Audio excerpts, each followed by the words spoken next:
이번에는 돈이 흐르는 스토리, 돈맥을 좀 짚어보는 시간입니다. 오늘은 에코프로 포스코의 하락세가 어디까지 갈지, 다른 종목에 미치는 악영향은 언제까지일지, 이 차기 주도주 제2의 에코프로 주인공은 어떤 섹터가 될지 전망을 해보겠습니다. 이 한국의결권대행 최창윤 대표와 함께합니다. 어서 오세요. 안녕하세요. 네. 네, 황제주인 워런 버핏의 버크셔 주가가 주당 7억 원, 하루에 3천만 원 급등을 했습니다. 어떻게 된 걸까요? 급등 이유가 뭔가요? 실적이 좋게 나왔는데요. 네, 아마 무엇보다 제가 보기에는 버크셔 해서웨이, 그러니까 워렌 버핏의 그 리스크 관리 역량을 굉장히 높게 후한 점수를 준 게 아닌가 이렇게 보고 있는데, 보험 부분 실적이 굉장히 좋게 나왔고요. 그리고 네. 투자 부분에서도 굉장히 좋게 나왔거든요. 근데 지금 현재 시장을 미정시를 보면 이런 내용이 같이 나왔습니다. 그 버크셔 해서웨이 주식이 급등하면서 미정시 미국 채권 시장에서 버크셔 해서웨이가 단기채를 많이 투자를 했었다, 뭐 그렇게 이야기했거든요. 네. 근데 단기채 투자했다는 이야기는 금리 하락을 단기채 금리 하락을 베팅하는 거지 않습니까? 네. 그러니까 그런 부분들이 향후에 있을 미국의 그 기준금리 인하와 관련된 그런 부분들도 있는 것 같고, 네. 그런데 보험 부분이 실적이 굉장히 좋게 나왔거든요. 네. 근데 보험 부분은 장기채 투자를 많이 하기 때문에 금리가 올라가야 수익이 많이 나요. 그렇죠. 네, 그러면 두 개가 단기채 투자, 장기채 투자가 엇갈리지 않습니까? 네. 그래서 적정하게 리스크 관리를 잘 하고 있구나. 기준금리 하락에 대응한 전략, 시중금리 상승에 대응한 전략을 잘 짜고 있구나. 이런 부분들을 아마 시장에서 아주 좀 긍정적으로 본 게 아닌가. 네, 이렇게 보고 있습니다. 사상 최대 영업이익 실적을 내고 있고 보유한 현금만으로도 상당한 이익을 내고 있다. 네, 네. 아마 지금 시점에서 아마 미국 투자가들은 주식이 많이 올랐지 않습니까? 그러니까 미정시는 글로벌 증시에 비해서 많이 올랐고요. 그런데 네. 경기 침체 우려는 있기 때문에 걱정을 많이 할 거예요. 네. 그래도 주식은 올라가고 있으니까 투자에 대한 현인은 어떻게 할까? 그럼 그 회사 운영하는 주식을 사야겠다. 그렇게 아마 좀 마인드가 갖춰주고 있지 않나 이렇게 보고 있죠. 네. 자, 그리고 이 머스크의 오른팔 테슬라 CFO가 돌연 사임을 하면서 테슬라 주가에도 영향이 좀 있었을까요? 그렇죠. 근데 2인자라고 했었죠.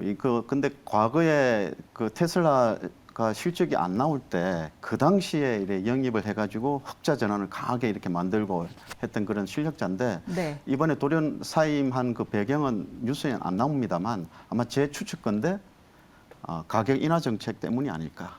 예, 지금 테슬라 주식을 바라보는 투자자들의 시선도 아마 극명하게 엇갈릴 거예요.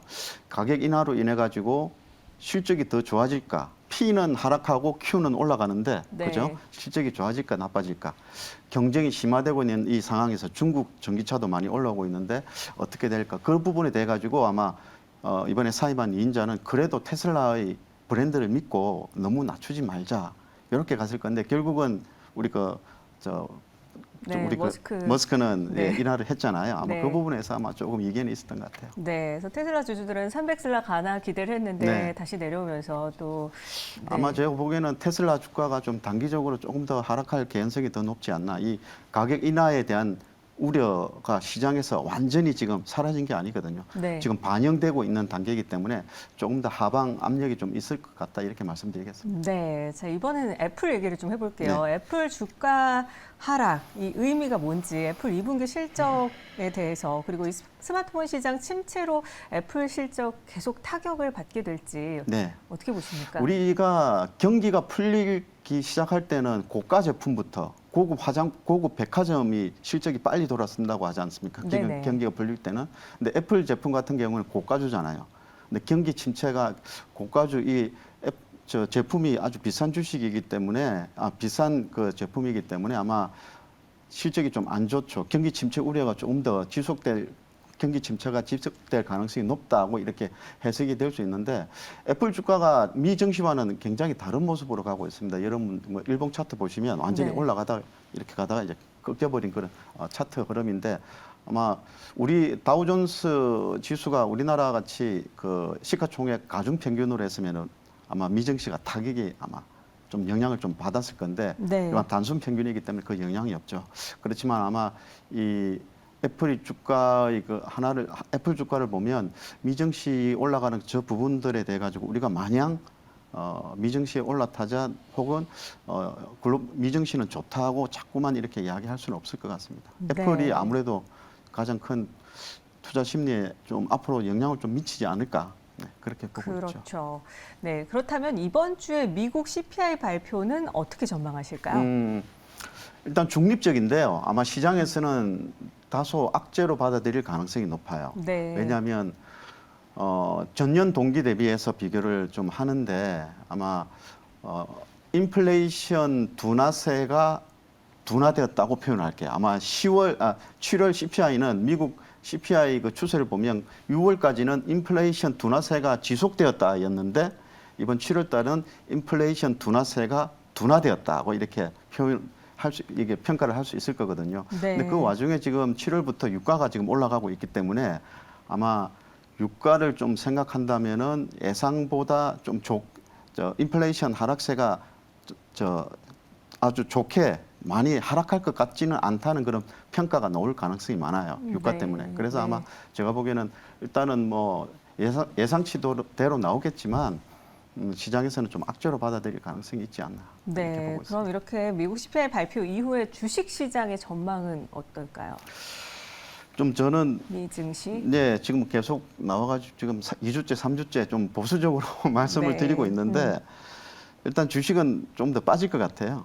우리 그 코스피 기준으로 뭐 2,550, 2,520, 30 정도 이렇게 좀 추가적인 하락 후에 네. 좀 반등이 있지 않을까 이렇게 보고 있는데 보면 한 121선 정도까지는 좀 열어놔야 되지 않을까. 그게 전 저점이거든요. 네. 전 저점 지수대니까 121선 가격대와 이렇게 맞물려 있는 이 정도의 그런 구간은 좀 열어둬야 되지 않을까 이렇게 말씀드리겠습니다. 네, 우리 증시의 전망도 밝지 않다라고 말씀을 해주셨는데 조금 전에도 말씀해 주셨지만 유가의 반등세가 네. 심상치가 않습니다. 이 물가에 가장 크게 작용하는 유가에 대해서 어떻게 좀 바라봐야 될까요? 저는 단기적인 요인으로 유가가 올랐다고 봐요. 지금 공급 부분 요인으로 인해 가지고 유가가 많이 올랐거든요. 네. 근데 유가는 여러분들 아마 다른 자산 가격도 마찬가지입니다.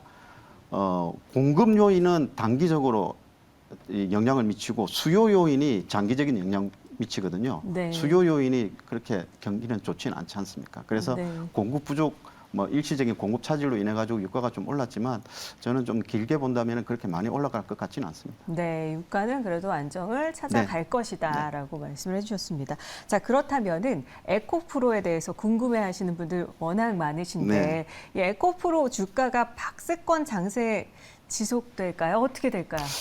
그 박스권이라고 하는 게 아마 우리 그 주식을 이 현장에서 보고 있는 사람하고 이 방송국 제작하시는 분들하고 좀 느낌이 다른데 박스권이 네네. 아니거든요, 사실은. 네. 에코프로 주가를 보면 피크를 치고 하락세인데 네.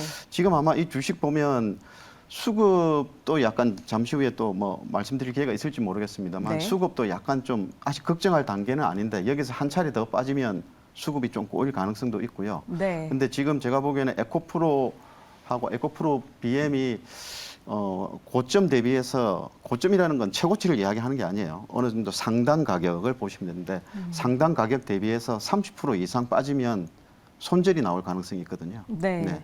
지금 한 20% 정도 빠진 가격이 있어요. 네. 네, 그런 점을 좀 염두를 해서 대응하시는 게 좋겠다고 말씀드리겠습니다. 네, 이 에코프로 그룹주 주가가 2차 전지주에 미치는 영향은 어떻게 될까요?